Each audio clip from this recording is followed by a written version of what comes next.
Kuala Lumpur, Selangor மற்றும் பஹாங்கின் சில பகுதிகளில் வெப்பமண்டல புயல் காற்றான சென்யார் நாட்டின் பிற பகுதிகளை கடப்பதற்கு முன்பு இப்பகுதிகளை கடந்து செல்லும் என்று எதிர்பார்க்கப்படுகிறது.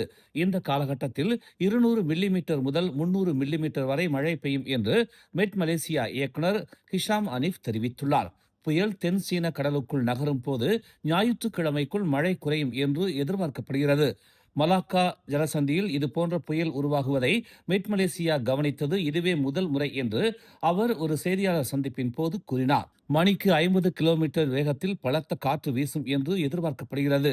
மேலும் குறைந்தபட்சம் அடுத்த 24 மணி நேரத்திற்கு இது தொடரும் என்று தெரிவிக்கப்பட்டுள்ளது. மலேசியாவில் வழக்கமாக மணிக்கு 10 முதல் 20 கிலோமீட்டர் வேகத்தில் மட்டுமே காற்று வீசும். ஆனால் வெப்பமண்டல புயலான சென்யார் வெப்பமான கடல் வெப்பநிலை மற்றும் லானினா நிலைமைகள் காரணமாக தீவிரமடைந்துள்ளது என்று ஹிஷாம் விளக்கினார். புயலின் போது பொதுமக்கள் எச்சரிக்கையுடன் வாகனத்தை ஓட்டவும் முக்கியமான ஆவணங்களை பாதுகாப்பான இடத்தில் வைத்திருக்கவும் அவர் அறிவுறுத்தினார். மெட் மலேசியா KLIA அதிகாரிகளுக்கு வழக்கமான வானிலை அறிவிப்புகளை வழங்கி வருவதாகவும் ஹிஷாம் கூறினார். தென் சீன கடலை அடைந்தவுடன் ஞாயிற்றுக்கிழமை முதல் புயல் வேகம் அதிகரிக்கும் என்று எதிர்பார்க்கப்படுகிறது. சூடான கடல் நீருடன் தொடர்பு கொள்ளும் போது புயல் வலுவடையும் என்றும் பிலிப்பைன்ஸ் அருகே ஒரு பெரிய சூறாவளி அமைப்புடன் இணையும் போது மேலும் வேகம் அதிகரிக்கும் என்றும் ஹிஷாம் விளக்கினார். கடந்த 2 நாட்களில் கிள்ளான் பள்ளத்தாக்கின் சில பகுதிகளிலும் மேற்கு கடற்கரையிலும் ஒரே இரவில் 120 முதல் 150 மில்லிமீட்டர் வரை மழை பெய்துள்ளது. இதனால் திடீர் வெள்ளம் மற்றும் நிலச்சரிவுகளும் ஏற்பட்டன. கெடா, பேரா, கோலாலம்பூர், புத்ராஜயா, நெகிரி செம்பிலான் மற்றும் கிளந்தான் ஆகிய பகுதிகளுக்கு நாளை நவம்பர் 29ஆம் தேதி வரை கனமழை மற்றும் பலத்த காற்று, கடல் கொந்தளிப்பான நிலையில் இருக்கும் என 3 எச்சரிக்கைகள் மெட் மலேசியா விடுத்துள்ளது. நாளை வரை தீபகற்ப மலேசியாவின் பிற பகுதிகளையும் கனமழை பாதிக்கும் என்று ஹிஷாம் தெரிவித்தார். அமெரிக்காவுடன் ஒரு சிவில் அணுசக்தி வர்த்தக ஒப்பந்தத்தில் கையெழுத்திடுவதன் மூலம் மலேசியா மற்ற நாடுகளில் இருந்து தொழில்நுட்பம் மற்றும் மின் உற்பத்தி நிலைய வடிவமைப்புகளை அணுக முடியும் என்று எரிசக்தி மாற்றம் மற்றும் நீர் உற்பத்தி அமைச்சரும் துணை பிரதமருமான ஃபடிலா யூசுப் தெரிவித்துள்ளார். 123 ஒப்பந்தம் என்று அழைக்கப்படும் ஒரு சிவில் அணுசக்தி ஒப்பந்தத்தில் கையெழுத்திட வேண்டிய அவசியத்தை மலேசியா தற்போது ஆராய்ந்து வருவதாக ஃபடிலா யூசுப் தெரிவித்தார்.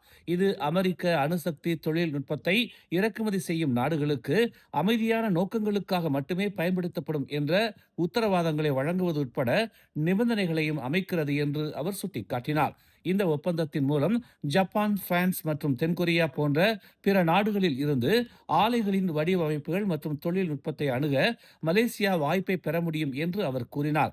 இந்தோனேசியா, பிலிப்பைன்ஸ் மற்றும் சிங்கப்பூர் போன்ற பிற ஆசியான் நாடுகளும் அமெரிக்காவுடன் இதே போன்ற ஒப்பந்தங்களில் கையெழுத்திட்டுள்ளன.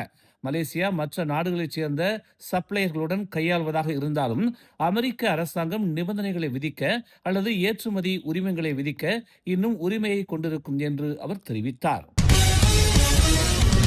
தெற்கு தாய்லாந்தில் வெள்ளம் காரணமாக சிக்கித் தவித்த 6000க்கும் மேற்பட்ட மலேசியர்கள் மீட்பு பணிகளுக்கு பிறகு மலேசியா திரும்பி உள்ளதாக பிரதமர் டதஸ்ரீ அன்வார் இப்ராஹிம் தெரிவித்துள்ளார். தாய்லாந்து அரசாங்கத்தின் உதவியுடன் கூடுதலாக விஸ்மா புத்ராவுடன் இணைந்து அணி திரட்டப்பட்ட கிட்டத்தட்ட 20 மலேசிய தன்னார்வ அமைப்புகள் இந்த பணிக்கு பெருமளவில் ஆதரவு அளித்ததாக அன்வார் தெரிவித்தார். வெள்ளத்தை துணிந்து எதிர்கொண்டு சக மலேசியர்களை காப்பாற்ற ஆபத்துகளை எதிர்கொண்ட நமது தன்னார்வ குழுக்களின் தைரியம் மற்றும் அர்ப்பணிப்பால் தாம் மிகவும் நெகிழ்ச்சி அடைந்ததாகவும் நமது ஹீரோக்களுக்கு அதிகபட்ச பாராட்டுகளையும் வணக்கத்தையும் தெரிவித்துக் கொள்வதாகவும் அவர் தமது முகநூல் பதிவில் குறிப்பிட்டுள்ளார். ஹத்தியாய் நகரில் சிக்கித் தவித்த 36 மாணவர்கள் மற்றும் 2 பல்கலைக்கழக விரிவுரையாளர்களுக்கு உதவுவதில் உதவி மற்றும் ஒருங்கிணைப்புக்காக வெளியுறவு அமைச்சு, தாய்லாந்தில் உள்ள மலேசிய தூதரகம், சொங்லாவில் உள்ள மலேசிய துணை தூதரகம், தாய்லாந்து நாட்டு அதிகாரிகள், உள்ளூர் மீட்பு குழுக்கள் மற்றும் யுனிவர்சிட்டி உத்தாரா மலேசியா நிர்வாகத்திற்கும் அன்வார் தமது நன்றியை தெரிவித்துக் கொண்டார். வெப்பமண்டல புயலான சென்யார் மாநிலத்தை தாக்கும் என்று வானிலை ஆய்வு மையமான மெட் மலேசியா உறுதிப்படுத்தியதை அடுத்து ஸ்லாங்கூர் அரசு பள்ளிகள், அரங்குகள் மற்றும் மசூதிகள் உட்பட 1173 நிவாரண மையங்களை அடையாளம் கண்டுள்ளது. இந்த நிவாரண மையங்களில் 2,44,000 வெள்ளத்தால் பாதிக்கப்பட்டவர்களை தங்க வைக்க முடியும் என்று ஒரு அறிக்கையில் ஸ்லாங்கூர் மந்திரி பெசார் எமரடின் ஷாரி தெரிவித்துள்ளார். தேடல் மற்றும் மீட்பு முயற்சிகளுக்கு உதவுவதற்காகவும் உதவிகளை வழங்குவதற்காகவும் 4 சக்கர வாகனங்கள் மற்றும் கனரக லாரிகள் போன்ற 344 வாகனங்கள் மற்றும் 227 படகுகள் மாநிலத்தின் பல முக்கிய இடங்களில் நிறுத்தப்பட்டுள்ளதாகவும் அவர் கூறினார். வெப்பமண்டல புயலால் ஸ்லாங்கூர் பாதிக்கப்படுவது இதுவே முதல் முறை என்று தெரிவிக்கப்பட்டுள்ளது. இந்த புயலை எதிர்கொள்ள மாநில அரசு பல தயாரிப்புகளை செய்து வருகிறது. இதில் மாநில, மாவட்ட மற்றும் உள்ளூர் மன்றத்தின் மட்டங்களில் எந்திரங்களை செயல்படுத்துவது உட்பட அனைத்தும் அடங்கும் என்று தெரிவிக்கப்பட்டுள்ளது. மேலும் சுமார் 45 வெள்ள எச்சரிக்கை நிலையங்களும் செயல்படுத்தப்படும் என்று அமீருடீன் கூறினார்.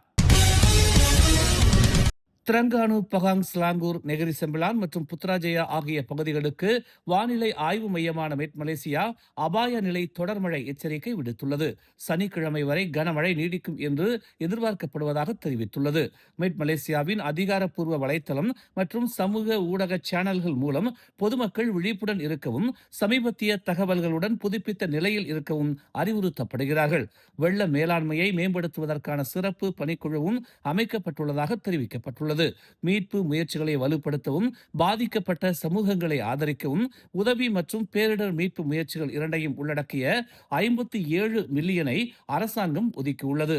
லா நினா நிகழ்வால் வழக்கத்திற்கு மாறாக அதிக மழை பெய்யும் என்று எதிர்பார்க்கப்படுவதால் மீட்பு நடவடிக்கைக்கு தேவையான பொருட்கள் மற்றும் தளவாடங்கள் முன்கூட்டியே திரட்டப்பட்டுள்ளன என்று பணிக்குழு தெரிவித்துள்ளது.